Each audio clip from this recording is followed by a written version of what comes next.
Jay and Silent Bob Strikes Back was the second time that Kevin Smith tried to say goodbye to the Viewaskew universe. Is it a good send-off? Find out now. Much like Dogma, this movie is a road trip flick.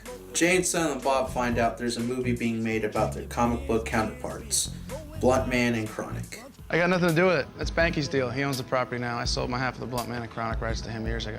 I look into his sorry doe eyes and I see a man crying out. He's crying out, when, Lord? When the fuck can your servant ditch this foul-mouthed little chucklehead to whom I am a constant victim of his folly? So much so that it prevents me from ever getting to kiss a girl. Fuck, when, Lord, when? When's gonna be my time? Jay and Silent Bob want to cancel production because of the bad comments on the internet they took to heart. They hit the road and meet a lot of strange characters, which leads to some really good jokes. If you've seen all the other Viewaskew movies up to this point, you know who Jay and Silent Bob are. They're well established. They meet a lot of new characters, some of which are celebrities cameoing as the new characters or themselves. Then there's cameos from characters that come out in previous movies, from Clerks to Dogma. The majority I was happy to see again, and how they were doing after their stories came to a close. 2 packs of wraps. Yo, how was the service? What service? The one at the Unitarian Church last week where you two got married to each other? What the hell are you talking about? Jay said you guys had a Star Wars themed wedding and you tied the knot dressed like stormtroopers. And he says you're the bitch and you're the butch. I'm the bitch? Well, if we were gay, that's the way I'd see it. Will you shut up? The new supporting cast that stuck around for longer than a couple minutes are the group of bad girls and a wildlife marshal. The group of bad girls have different personalities, however they're 2D, except for Justice, who is Jay's love interest. She was developed fairly well throughout, and they handle a subplot that was in The Last Jedi far better. The wildlife marshal was there for comedic effect, and that's it. I didn't really laugh that much when he was on screen. There was a couple times where I laughed. Overall, he was kind of forgettable. Like I said before, there are some good jokes in this movie, great even. Then there's fart jokes and other jokes that don't work. There's more jokes that are funny than jokes that aren't. Surprisingly, there's a number of meta jokes. What's somewhat expected is movie references, but movie parodies within your movie, that's a completely different thing. Most of them came during critical points of the movie.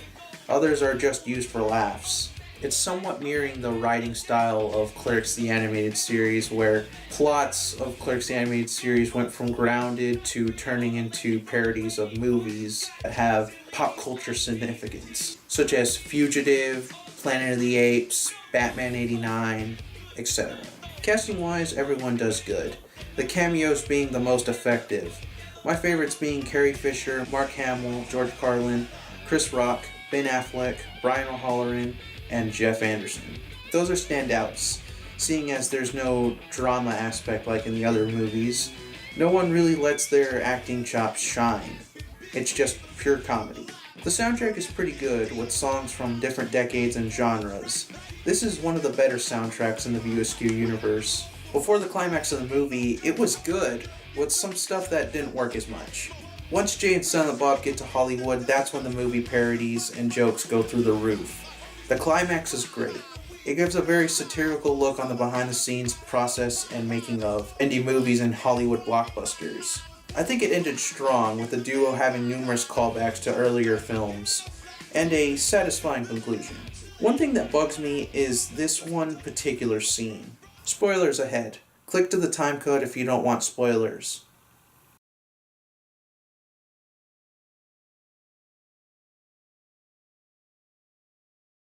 Okay, what even is canon anymore? It's a very humorous scene for sure. I love it. Hollywood ever make a decent comic book movie. Tell him, Steve Dave. Would you stop saying that? Well, that was just another paean to male adolescence and its refusal to grow up.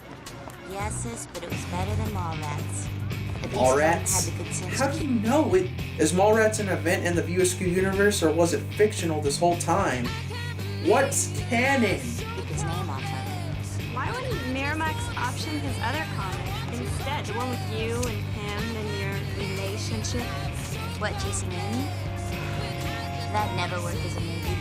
But I like the ending, it's satisfying, but I am left confused at the end of all of this. Negative-wise, the CG has not aged well, some jokes don't work, I didn't think that the wildlife marshal was that funny, and the stunt work is iffy. I enjoyed this outing, and I am willing to give it a recommendation to Viewaskew fans only. If you're casually watching this movie, you'll either like it or hate it. If this was meant to be the end of it all, then I'd say it's a good end. There's still one more Viewaskew entry left at the time of this video's release. I'm well aware of Jay and Silent Bob reboot, and maybe one day I'll do a review or something on it as part 8, an extension of this retrospective. And it begins filming soon, whenever that is. But for now, the final part of my Viewaskew retrospective releases next week.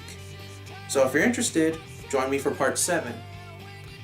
I'm Lino Mars of the MMCA Productions crew, and I'll see you next time.